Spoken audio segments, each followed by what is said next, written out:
할렐루야. 하나님께 모든 영광 올려드립니다. 우리 성도님들 지난 한 주간도 평안하셨습니까? 날씨가 이제 아침으로도 무더워지고 있습니다.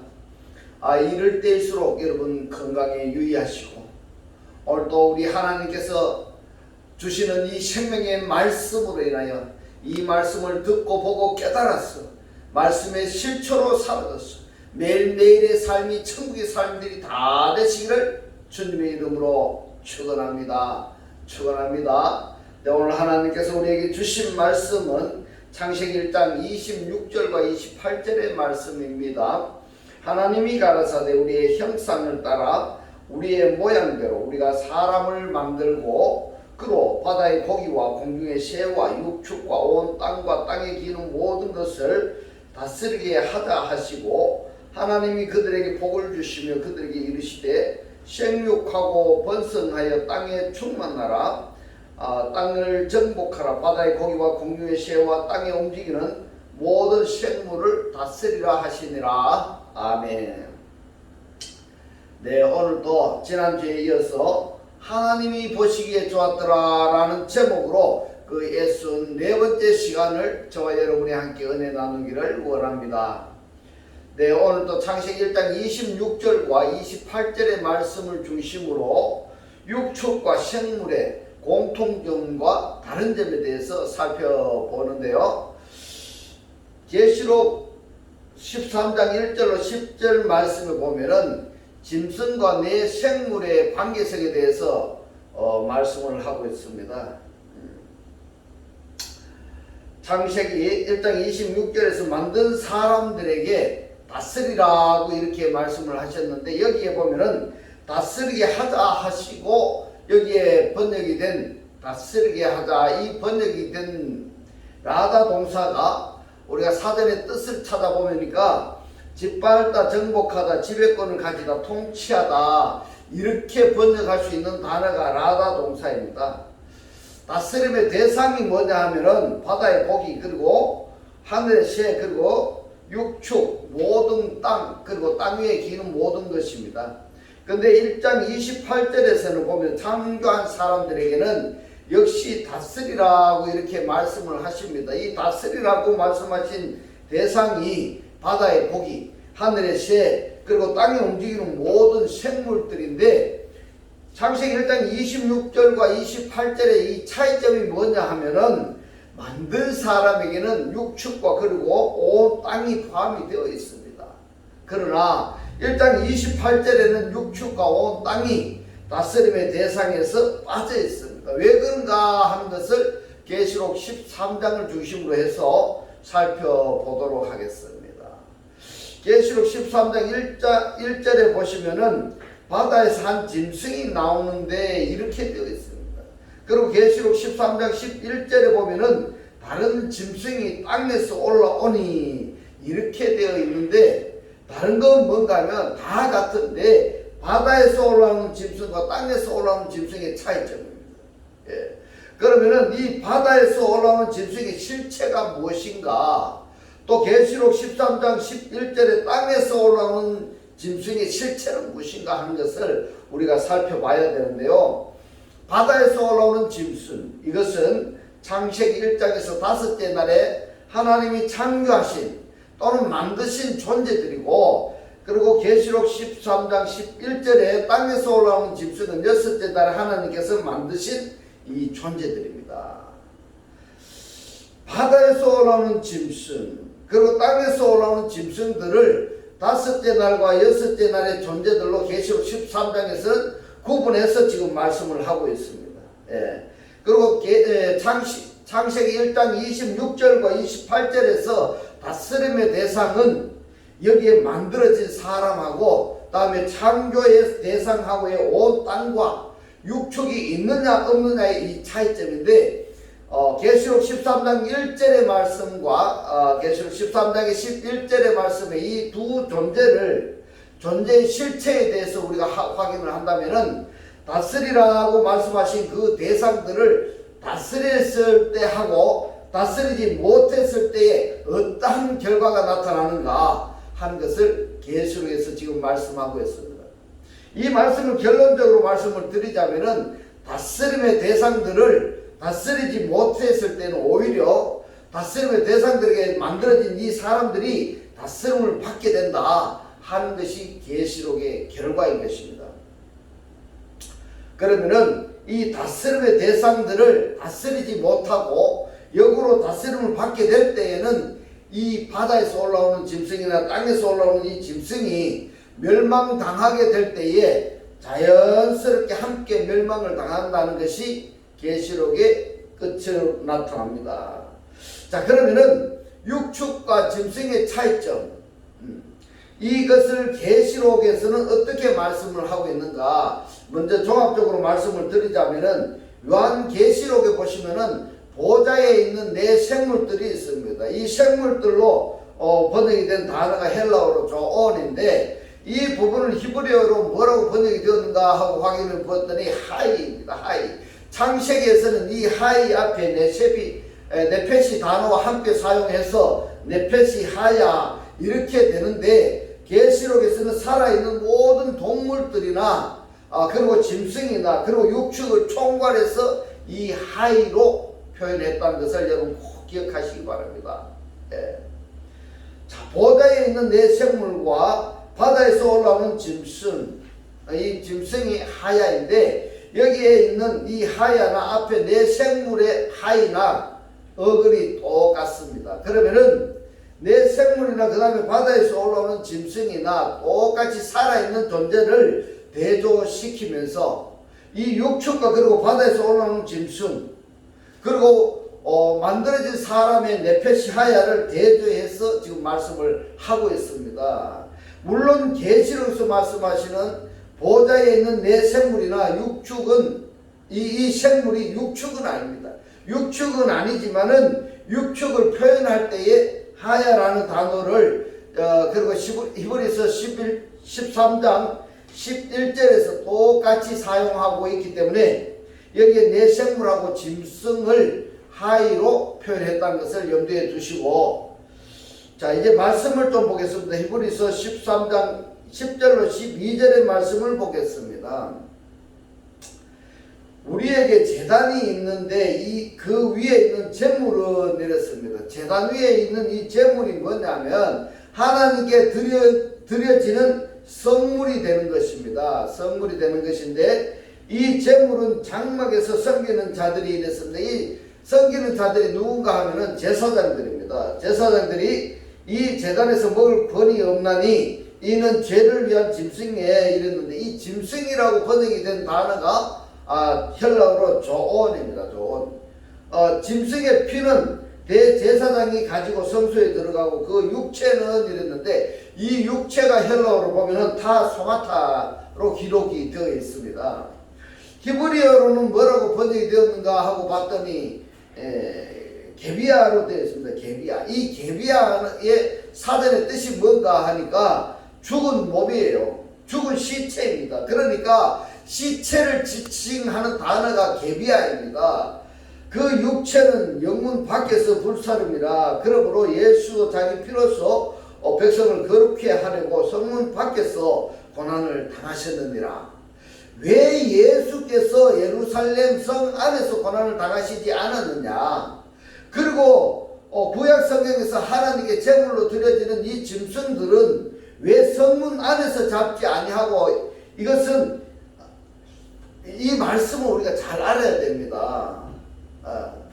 이것이 뭐냐면 성문 안에서 왜 짐승을 잡지 않느냐, 이것은 예수께서 성문 밖에 있는 죄인들, 다시 말씀을 드리자면은 예루살렘 밖에 있는 이 죄인들을 쉽게 말씀을 드려가지고 성경의 말씀대로 하자면은 창세기 2장 3장 4장에서 아담이 하나님 앞에 범법함으로써 죄를 범함으로 말미암아 에덴 동산 밖으로 쫓겨났잖아요. 그렇게 해서 세상화되어진 그들을, 세상에 있는 그들을, 그러니까 하나님을 알지 못하는 그들을 성막 안으로, 예루살렘 성 안으로 데려오기 위해서 성문 밖에서 고난을 당하셨느니라, 이렇게 말씀을 하시는 겁니다. 제가 어제 어떠한 장로님하고 잠시 이야기를 하는 중에 제가 요 이야기를 잠깐 드렸어요. 그러니까 말씀이 너무 어렵다는 겁니다. 여러분, 무슨 말씀인가 하면, 어렵다는, 하나님의 말씀이 어렵다는 것은 교회에 30년 50년을 다녀도 하나님의 말씀을 깨닫지 못하고 이해를 하지 못하니까 지금 하나님의 말씀대로 풀어나가는 이 말씀이 어렵다는 겁니다. 이 말씀이 어려울 때는 어떻게 한가 하면 이 말씀에 구독을 누르고 반복해서 이 보고 듣고 해석해가지고 깨달아질 때까지 보셔야 됩니다. 이 말씀이 깨달아지셔야 됩니다. 이 말씀이 뭔가 하면 예수께서 왜 골고다 언덕에서 십자가에 못 박혀 돌아가셨는가, 왜 성전 안에서 예루살렘 성 안에서 고난을 당하지 아니하셨는가, 그 이유를 여러분들이 반드시 아셔야 됩니다. 하나님을 알지 못하는 세상화되어 있는 그들을 구원하시기 위해서 그들을 성막 안으로, 성전 안으로 데려오기 위해서 예수께서 성문 밖에서 고난을 당하셨다는 것을 여러분 꼭 깨달아지시기를 주님의 이름으로 축원합니다. 축원합니다. 자, 이런 것을 보면은 정말로 하나님께서 아주 세밀하게 죄인들을 구원하기 위해서 작정하셨다, 이런 것을 우리가 발견할 수가 있는 것입니다. 요한계시록에는 보좌의 네 생물이 20회가 기록이 되어 있습니다. 그리고 바다에서 올라오는 짐승은 30회라고 말씀을 하고 있는데 그 중에서 17번, 17회가 어디에 있는가 하면은 계시록 13장에 기록이 되어 있습니다. 그러므로 계시록은 짐승들의 이야기라 단정을 해도 과언이 아닐 정도입니다. 아시겠습니까 여러분? 말씀 뜻이 요한계시록의 말씀이 하나님의 뜻대로 살지 아니한, 하나님의 자녀로 살지 아니한 짐승같이 살았는 사람들의 어떠한 결과가 나오는지를 이야기하고 있다는 것입니다. 할렐루야. 이 말씀이 깨달아지시기를 주님의 이름으로 축원합니다. 바다에서 올라오는 짐승과 보좌의 네 생물의 모습 중에서 바다에서 올라오는 짐승부터 우리가 오늘 먼저 살펴보도록 하겠습니다. 그 다음에 살펴볼 것은 땅에서 올라오는 짐승을 살펴보도록 하겠습니다. 계시록 13장 2절의 말씀입니다. 내가 본 짐승은 이랬습니다. 이 짐승은 하야입니다. 하야의 관사까지 함께 사용이 되었는데, 내가 보았던 짐승은 표범과 비슷하고 그 발은 곰의 발 같고 그 입은 사자의 입 같은데, 여러분 한번 보십시다. 바다에서 올라오는 이 짐승이 왜 육지에 있는, 땅에 있는 표범 그리고 곰 그리고 사자의 모습을 가졌을까? 여러분 이상하지 않습니까? 이상하지 않습니까? 용이 그랬습니다. 용이 호드라콘인데 이 히브리 말로 뭐냐 하니까 하타닌입니다. 하타닌. 그러면 이 타닌의 기원이 어디인가 하는 것을 여러분들이 성경에 독자라고 한다면은, 하나님의 백성이라고 한다면은 이것을 알아야 되지 아니하겠습니까? 이 타닌. 이 타닌은 창세기 1장 21절에서 하나님이 창조하셨는데 한글 성경은 물고기로 번역이 되어 있습니다. 물고기라 하니까 우리가 그저 구워 먹는 물고기로 생각하시면 아니 되는 것입니다. 원문은 탄닌입니다. 사단입니다. 사단입니다. 용입니다. 용이 자기의 능력과 보좌와 권세를 그에게 주었더라. 누구에게 주었습니까? 이 용이 바다에서 올라오는 짐승에게 자기의 능력과 보좌와 그리고 권세를 주었다 이 말입니다. 그러면은 이 바다에서 올라오는 이 짐승은 누구의 꼭두가시 하는가 하면은 용 앞에서 꼭두가시 노릇을 할 수밖에 없다 이 말씀인 겁니다. 연장선상에서 말씀을 하시면은 계시록 13장 11절에서 보면은 땅에서 올라오는 짐승이 있는데, 이 바다에서 올라오는 짐승이 땅에서 올라오는 짐승에게 용으로부터 받았던 그것을 그대로 땅에서 올라오는 짐승에게 주는 겁니다.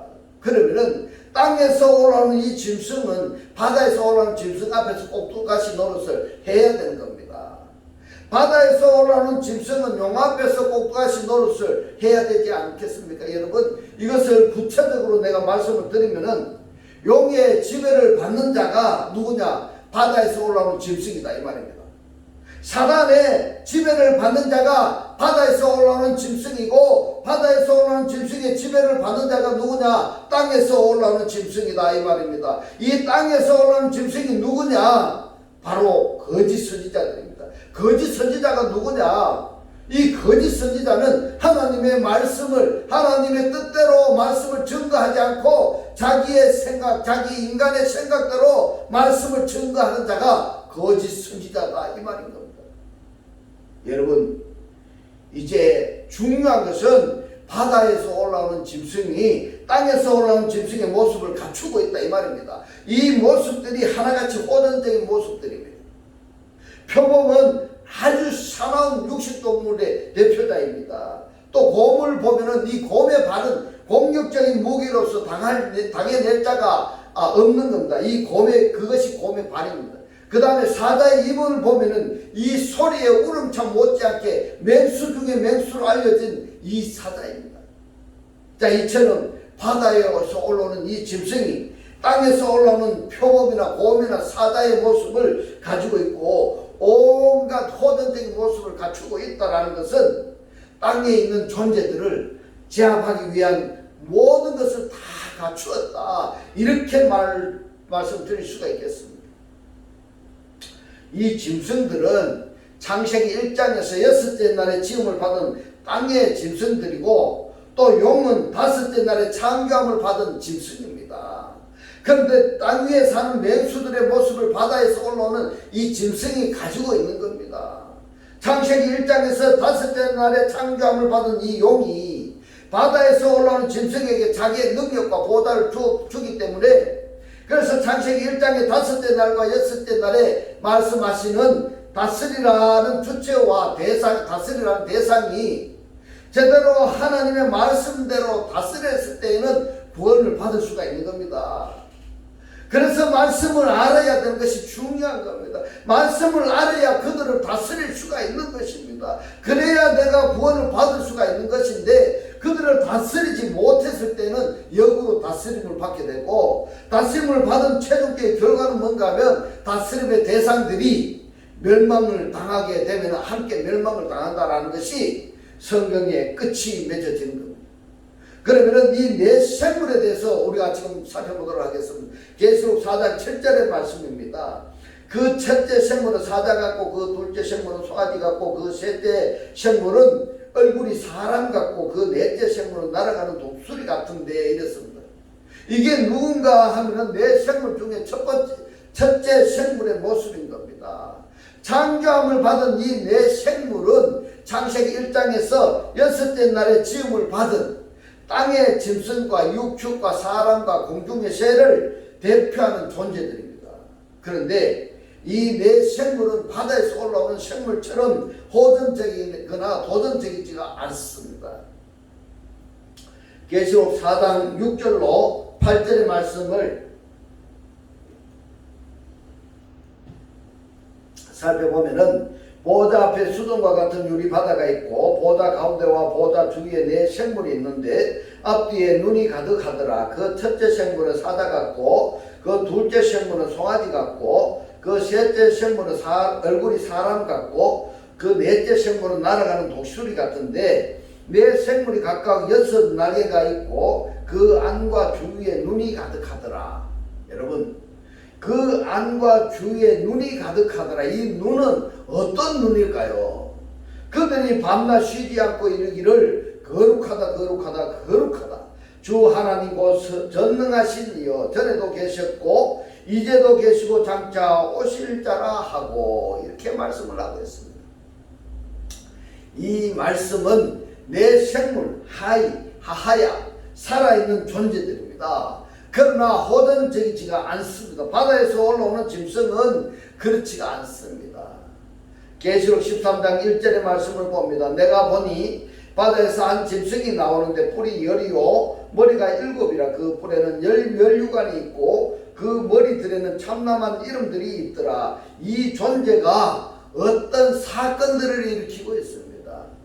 말씀을 계속 봅니다. 계시록 13장 3절의 말씀. 그의 머리 하나가 상하여 죽게 된 것 같더니 그 죽게 되었던 상처가 나음에 온 땅이 이상이 여기에 짐승을 따르고 이랬습니다. 짐승을 따르고. 그러면은 이 온 땅이라고 번역이 된 단어가 하아르츠입니다. 여기 온 땅은 창세기 1장 24절 25절에서 만들어진 사람들에게 다스리라고 말씀하신 땅입니다. 그런데 이 다스리라고 말씀하신 이 땅들이 전부 다 뭐를 섬긴다고요? 짐승을 따라가 버렸다 이 말입니다. 이 짐승이 뭐냐 하면은 하야입니다. 살아있는 존재들입니다. 그러면은 이 땅이 주기도문에서 당신의 뜻이 하늘에서 이루어진 것 같이 땅에서도 이루어지이다 라고 말씀을 하셨기 때문에 이 땅에는 하나님의 뜻이 이루어져야 되는 땅인데 하나님의 뜻이 이루어지기는커녕 오히려 짐승을 따르니까 짐승에 예속되어 버렸다 이 말입니다. 그러면은 창세기 1장에서 말씀하시는 하나님께서 창조의 구원의 원리가 정반대가 되어지는 것이 계시록 13장의 3절의 말씀입니다.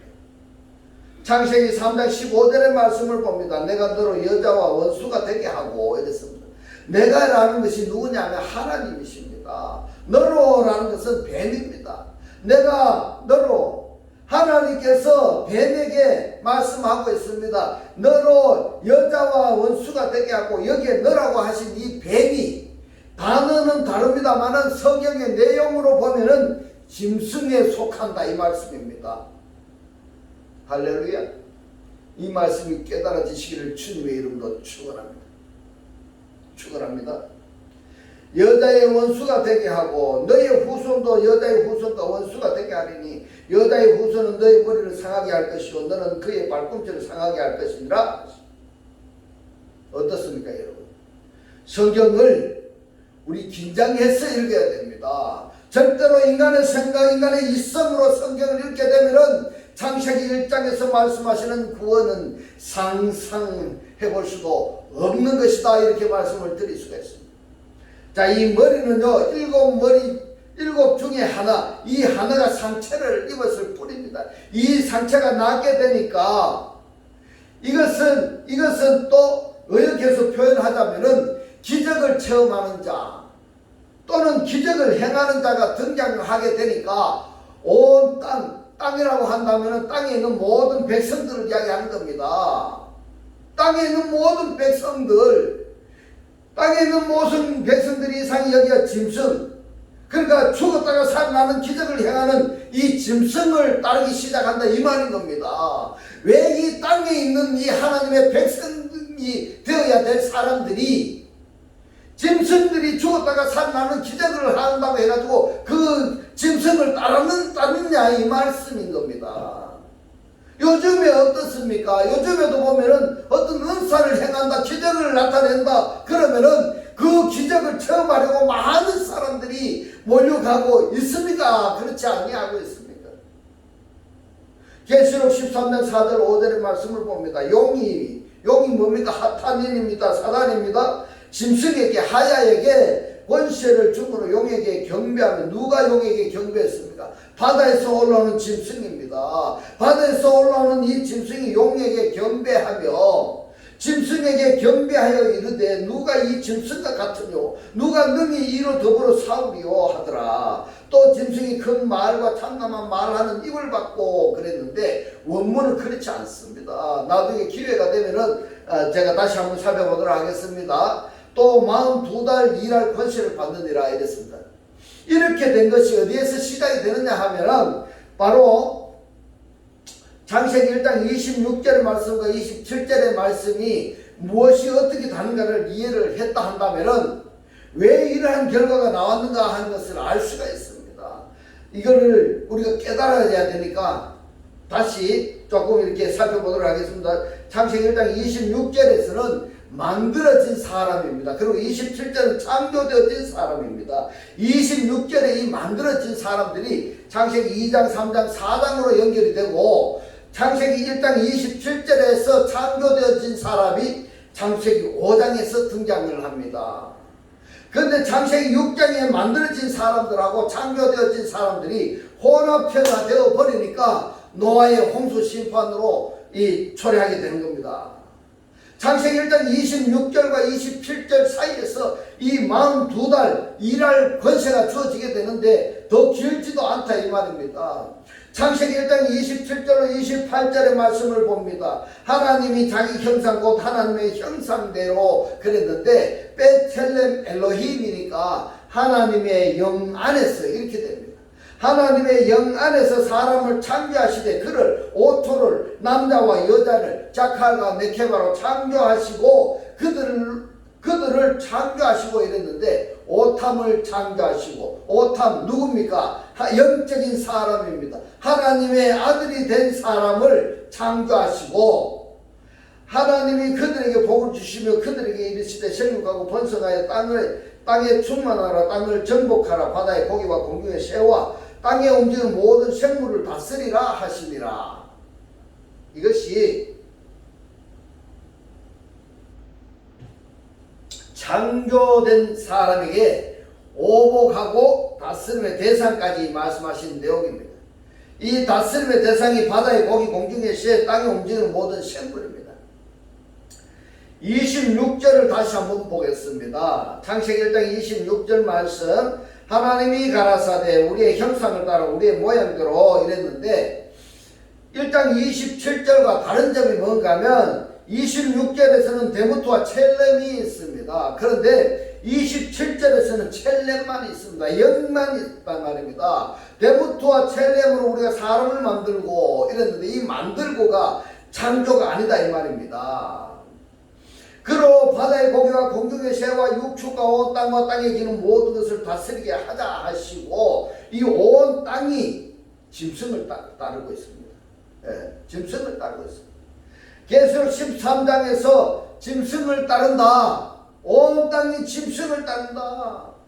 그래서 주기도문이 계시록 13장의 대상들에게는 이루어지지 않는 겁니다. 하나님의 나라가 이루어지지가 아니하는 것입니다. 말씀을 모르고 짐승을 따르면은 하나님의 나라가 이루어지지 아니한다는 것입니다. 구원이 없다 이 말인 겁니다. 그래서 말씀을 알아야 됩니다. 하나님을 알아야 됩니다. 그리스도를 알아야 되는 것입니다. 인간의 귀에 좋은 듣기 좋은 이 설교만 들을 것이 아니라 이 하나님의 살아 역사하시는 이 생명의 말씀을 듣고 깨달아지시기를 주님의 이름으로 축원합니다. 하나님의 나라가 이루어지지 아니하면은 자연스럽게 멸망의 대상이 되는 겁니다. 로마서 8장 19절로 23절의 말씀을 봅니다.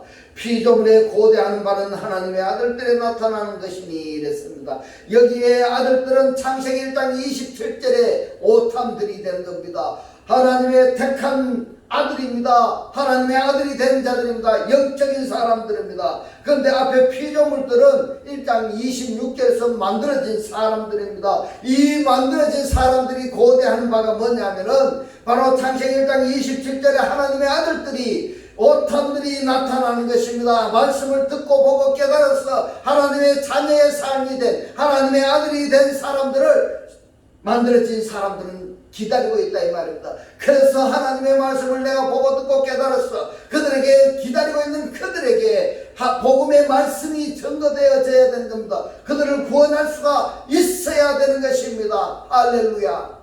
20절의 말씀을 봅니다. 피조물이 누구라고요? 만들어진 사람들이 허무한 데에 굴복하는 것은 자기의 뜻이 아니오 오직 굴복케 하는 이로 말미암음이니라. 그 바라는 것은 피조물도 서짐의 통로를 안 돼서 해방되어 하나님의 자녀들의 영광의 자유에 이르는 것이니라. 피조물이 다 이제까지 함께 탄식하며 함께 고통하는 것을 우리가 아나니 이뿐 아니라 또한 우리가 곧 성령의 처음 익은 열매를 받은 우리까지도 속으로 탄식하여 양자될 것 곧 우리 몸의 구속을 기다리느니라. 아멘. 그러면은 여기에 있는 만들어진 사람들은 계시록 13장에서 거짓 선지자나 바다에서 올라오는 짐승의 미혹을 받아버리면은 멸망인 겁니다.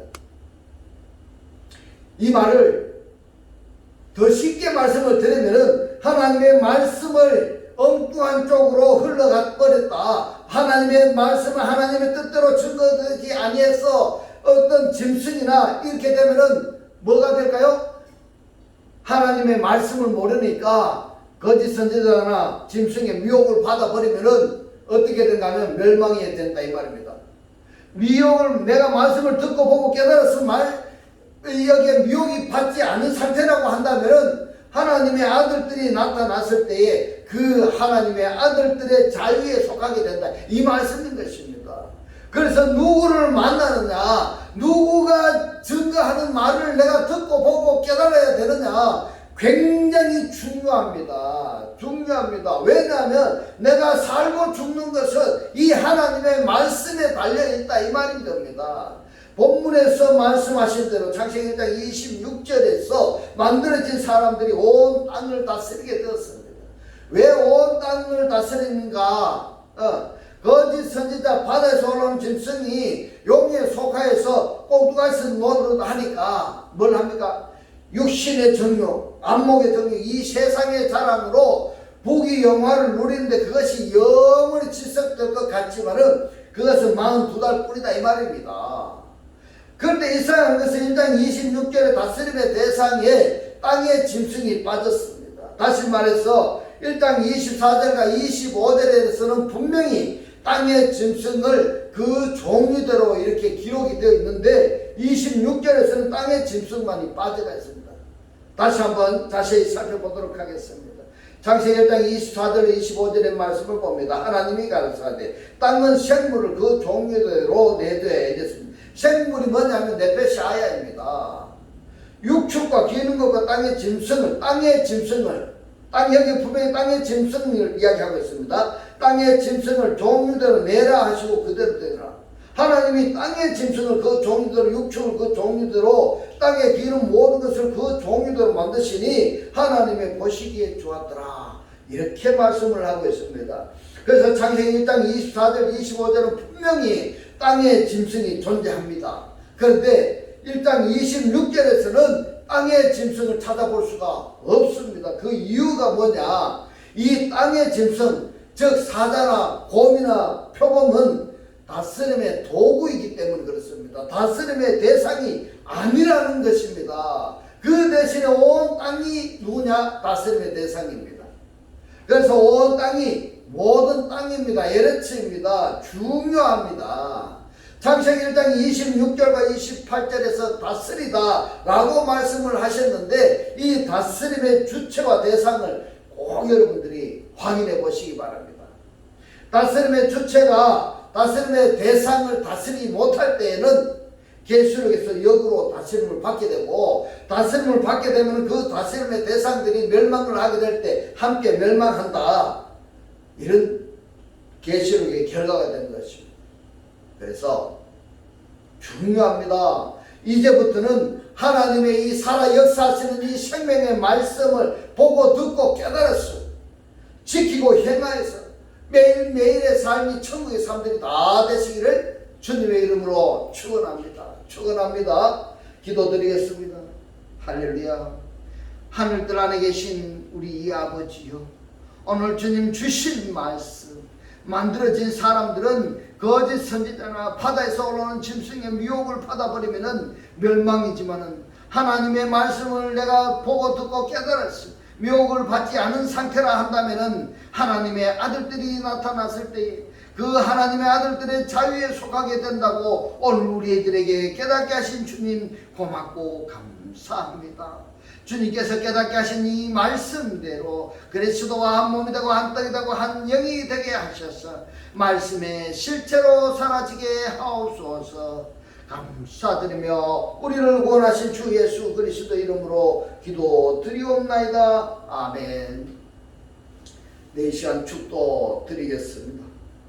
지금은 우리 주 예수 그리스도의 은혜와 하나님의 극진한 사랑과 성령의 감동 감화 교통하심이 하나님을 영접하여 그리스도와 하나 되기를 원하는 모든 성도들과 그 가정과 직장과 사업과 자녀들 머리 위에 지금부터 영원토록 함께 있을지어다. 아멘.